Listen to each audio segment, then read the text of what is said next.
Hey, I thought I'd do another video for y'all just to let you know where we're at. So, I know the last video I shared how I was having some back pain.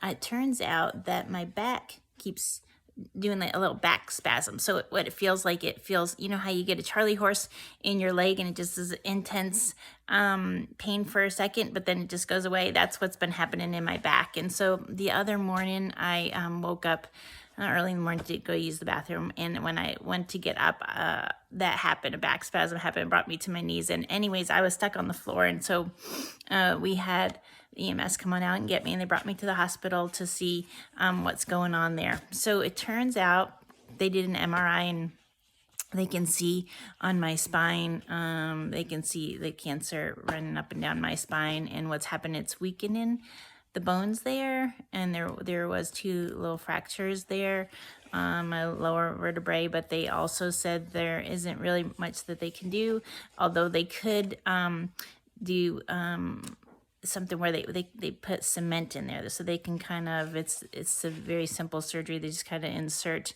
a needle with cement, and they just squish some cement in there, which will harden and stabilize my spine a little bit more, so there'll be less pressure in there if I were to try to stand and stuff. But I don't know. I don't like the idea of putting cement in my bones.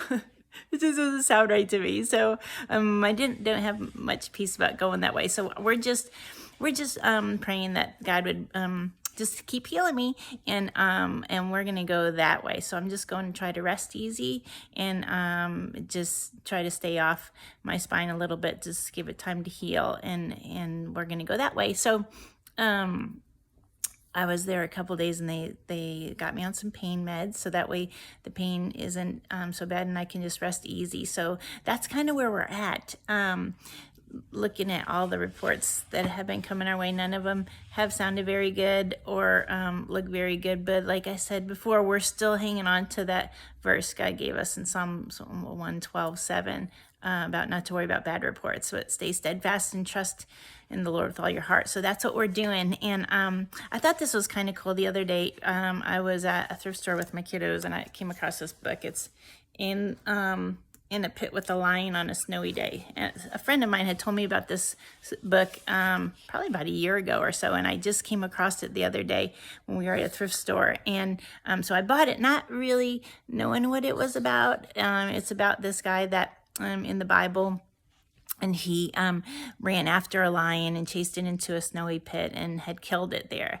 And you don't hear of many people doing things like that, chasing a lion. Usually you hear of people running from the lion, but this guy actually chased the lion. And then later on in scripture, we find out that this is the same guy that ended up being a part of King David's bodyguards.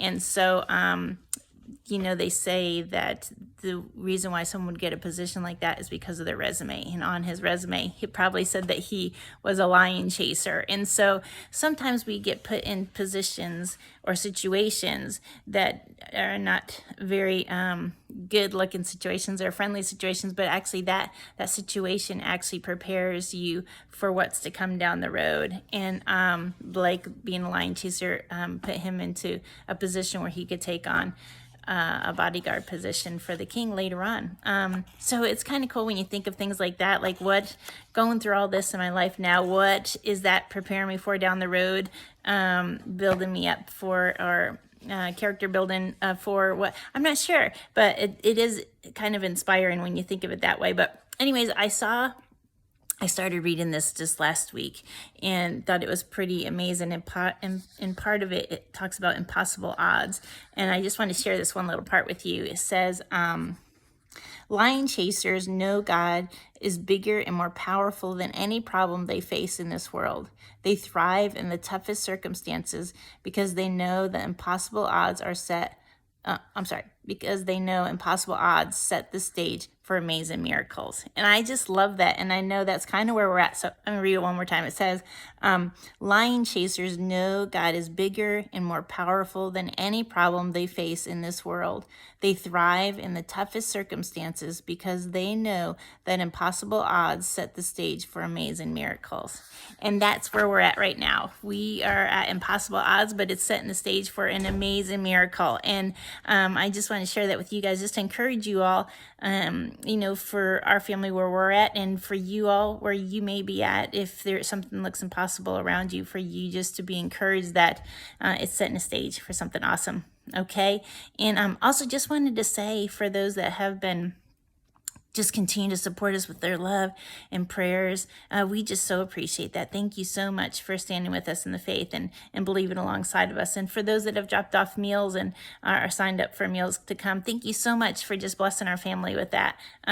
We couldn't have done this without you guys. And this miracle is just as much your miracle as it is ours. So thank you.